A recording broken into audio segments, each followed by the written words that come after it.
Hello everyone. In this video I want to talk about how damage modifiers are related to damage uptime, rotation knowledge and your DPS in practice. The class I'm going to discuss is Power Staff Daredevil. As always, the aim is that you are going to be able to transfer the concept to other classes and other builds where it's applicable, and also recognize when something is unique to Staff Daredevil. To sketch our frame, let's take a look at Staff Daredevil and its build. In the trait line Critical Strikes, Daredevil has the trait Keen Observer, which gives 15% crit chance while above 90% health, Twin Fangs, which gives 7% crit chance while flanking, and 7% crit damage above 90% health. Combined with the superior rune of the Scholar, which gives 5% damage above 90% health, this results in roughly 15% damage output as bonus while above 90% health. Another significant trait is Havoc Specialist, rewarding you with plus 15% damage for having no dodges. And finally there is Bounding Dodger, which hands out another 15% damage for 4 seconds after each dodge. So roughly speaking, Daredevil has 3 conditional damage modifiers. Above 90% health gives 15%, having no endurance also gives 15%, and shortly after a dodge in a 4-second window you also get 15%. Now let us assume that our Staff Daredevil does 35,000 DPS, basically what the benchmark says. 15% of that is nearly 5,000 DPS.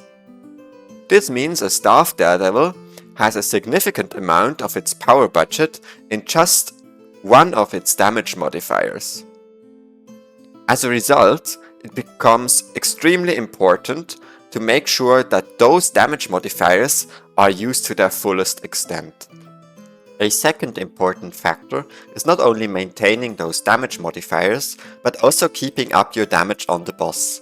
After all, the modifiers give you percentage boosts to your damage output, so they are only valuable if there's actually a base damage you put out. Not surprisingly, hitting the boss is going to be extremely important. It doesn't exactly matter how good your rotation is, the damage difference just from suboptimal skill use is not that big. What is influential, however, is that your damage uptime, meaning the time of the fight you spend using skills on the boss, is as close to 100% as possible. So, having good damage in a raid essentially relies in large parts on handling boss mechanics in a way that allow you high DPS uptime with all your modifiers in full effect. So now we are going to take a look at a Daredevil point of view, and we will keep an eye out specifically for those things. So let's get into the POV and take a look at this Adina challenge mode I've recorded. I'm playing Staff Daredevil, and the first thing you notice, I am mounted up on my Springer. This is to avoid the initial damage and maintain Scholar uptime from the get-go. I am on a sword set to allow myself to blink in immediately, as to not waste the initial few seconds walking up to the boss. And now you can see I'm doing a decent job at keeping my endurance empty, so I am always getting the 15% bonus damage. I'm playing the heal skill, the Signet of Malice, which is a heal skill I don't have to press, that still allows me to maintain Scholar uptime just by attacking the enemy. Other heal skills, while they would certainly be more effective at healing in terms of burst healing, they have the disadvantage that they have a cast time during which I cannot actually damage the boss. So the Signet of Malice is a very good skill in fights like these to counteract just taking damage and keep myself healthy as long as I'm not actually tanking any mechanics. So I also evade this shockwave, though I'm getting hit by the boss aura, which is unavoidable here. But I have healers to heal me back up again. Now, the main thing to look out for here is that now I'm avoiding standing in front of the boss. So, because the boss damage would immediately push me below 90% health. And I'm also avoiding getting a pillar mechanic assigned, because in our squad you see all the mechanists which are ranged. They are much better suited at carrying out pillars than I am. So here I'm maintaining damage uptime just by making sure that other people get the mechanic instead of myself.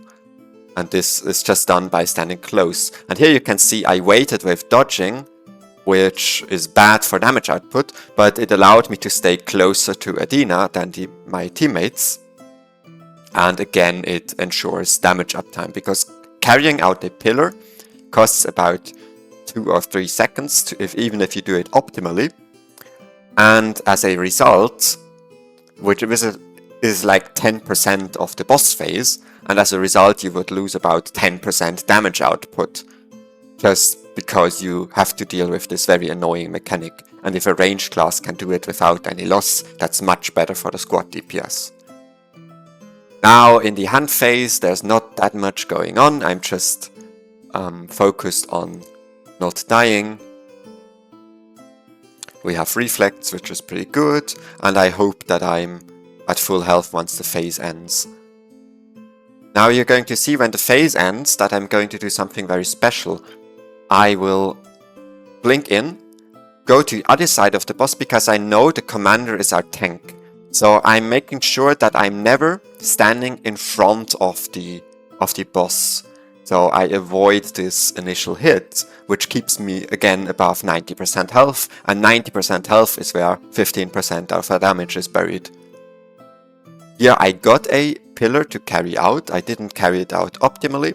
It was a DPS loss, but as you can see, with only 7 people alive, 6 people alive, it is now inevitable that I'm going to get pillar mechanics, because the tank can't get one, and then it's just the 5 of us.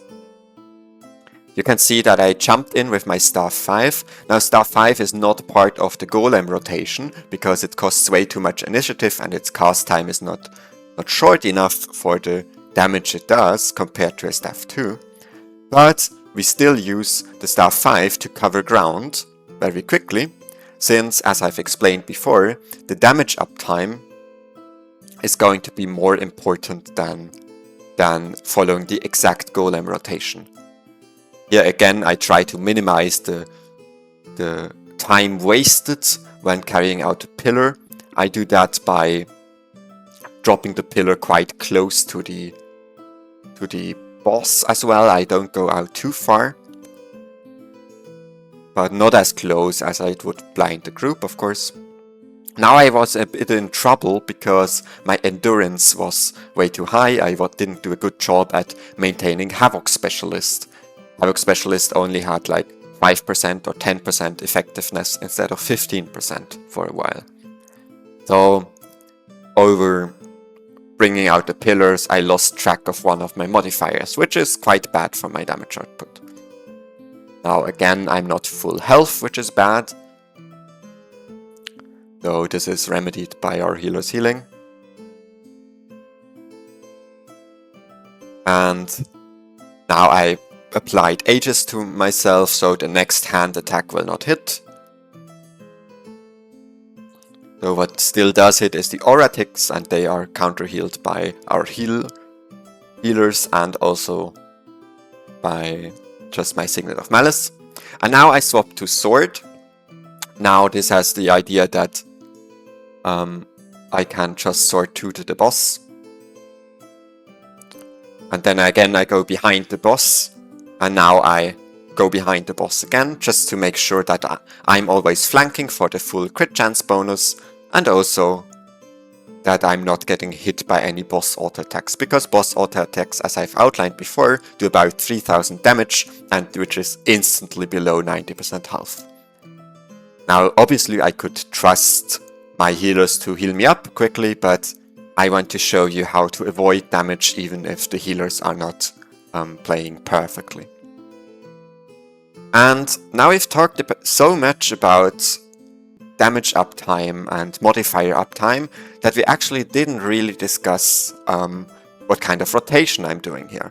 Now, the rotation I'm doing is obviously not good at all. Like, there are lots of mistakes here. This would only be like 30,000, 31,000 on the golem, nothing like 35,000 of the benchmark.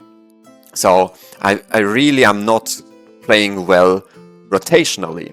But still, due to the fact that I'm maintaining these modifiers quite well, I'm draining my endurance, I keep attacking the boss, I stay at full health no matter what happens because I don't get hit by any mechanics. Due to these things, my damage ends up being actually quite decent.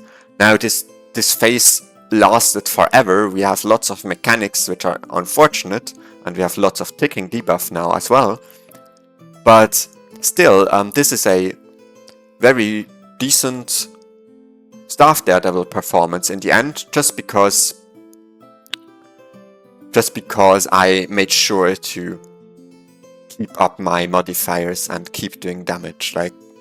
And when you go into your raids, you can also make sure that you pay attention to your modifiers on your class, and you can pay attention to, let's say if you're on a Power Daredevil, you can pay attention to your Scholar Rune uptime, you can pay attention to your flanking uptime, to your endurance, to your dodges, and on a Power Soul Beast you can also pay attention to your flanking uptime. Maybe on a different class like a Power Virtuoso, you can pay attention to your Deadly Blades buff uptime. So on all of these classes you have these modifiers which determine a lot of the damage you can do, and if you can maintain those modifiers, then you're automatically set up to have at least solid damage. Anyway, that's it for this video. I hope you enjoyed this kind of insight into how to play your rotation on a fight, and I see you next time.